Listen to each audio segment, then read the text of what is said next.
todos, amados irmãos, amém? Vim trazer a mensagem que se encontra em 1 Tiago, capítulo 1, versículo de número 13 ao 14, amém? Ninguém, ao ser provado, deve dizer, é Deus que me prova, pois Deus não pode ser provado pelo mal, e a ninguém prova. Antes, cada qual é provado pela própria concupiscência, que o arrasta e o seduz. A palavra de Tiago é reta e certeira. Não é Deus que prova ninguém. Esta prova, a qual o Tiago está falando, inspirado pelo Senhor Yahvé, é a sedução do pecado. O Senhor, ele não pega um pecado para te seduzir e te colocar em prova. Ele não faz isso. Nem muito menos ele é provado, até porque ele é o soberano de todas as coisas, é puro, é santíssimo, é o eterno. Ele é, né? Ninguém, ao ser provado, deve dizer que é Deus que o prova, porque essa provação, essa sedução vem da nossa própria concupiscência. A concupiscência é toda obra da carne, ou seja, vamos estar lendo em Gálatas 5, capítulo 5, versículo 19 em diante. Ora, as obras da carne são manifestas em fornicação, impureza, libertinagem. Libertinagem é uma das traduções para concupiscência. Libertinagem, idolatria, feitiçaria, ódio, rixas, ciúmes, ira, discussões, discórdias, divisões, invejas, bebedeiras, orgias e coisas semelhantes a estas, a respeito das quais eu vos previno, como já vos preveni, os que praticam tais coisas não herdarão o reino de Deus.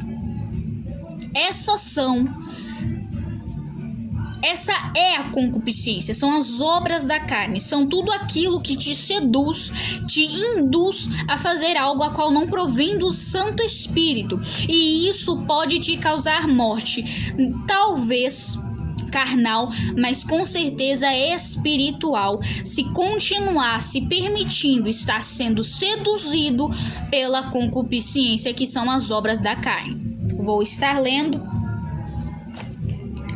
em Romanos 7, do 8 em diante.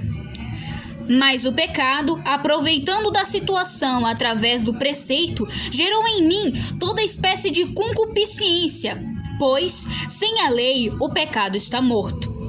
Outrora eu vivia sem lei, mas sobrevia o preceito. O pecado reviveu e eu morri. Verificou-se assim o preceito, dado para a vida, produziu a morte. O pecado causa a concupiscência. Quando o pecado te seduz, a primeira coisa que você tem que fazer é, antes disso, estar em completa vigilância. E durante qualquer pecado, qualquer obra da sua carne, qualquer obra carnal que queira te seduzir a coisas sexuais, a coisas que não provêm do Santo Espírito do Eterno, você deve repreender, orar sobre aquilo e mudar os seus pensamentos. Não importa, a concupiscência provém da carne, provém de nós, provém do pecado. Então não adianta você culpar a Deus por algo que é culpa sua.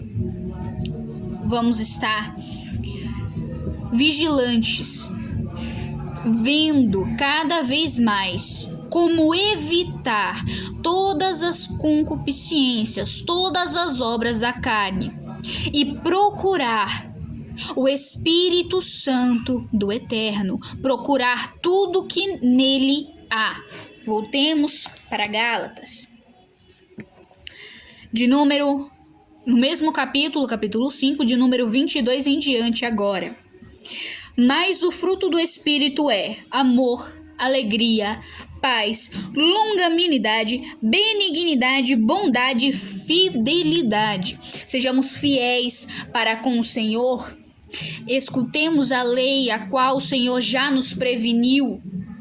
Ele nos disse: As obras da carne é fornicação, orgia, etc. Então, quando algo disso acontecer, pare, pense, repreenda, ore e não busque mais. São as obras da carne, são as concupiscências suas. Não procure. Pelo contrário, ele diz: peça sabedoria do Espírito Santo para discernir o que é luz e o que é trevas.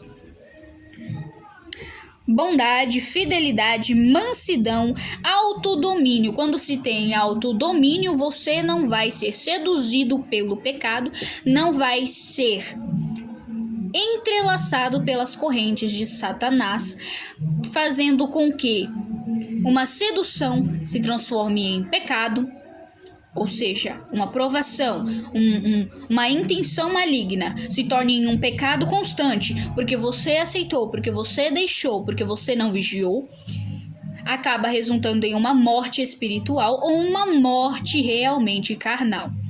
Mas a morte espiritual é a pior de todas. Autodomínio. Contra essas coisas não há lei, pois os que são de Cristo Jesus crucificarão a carne com as suas paixões e seus desejos.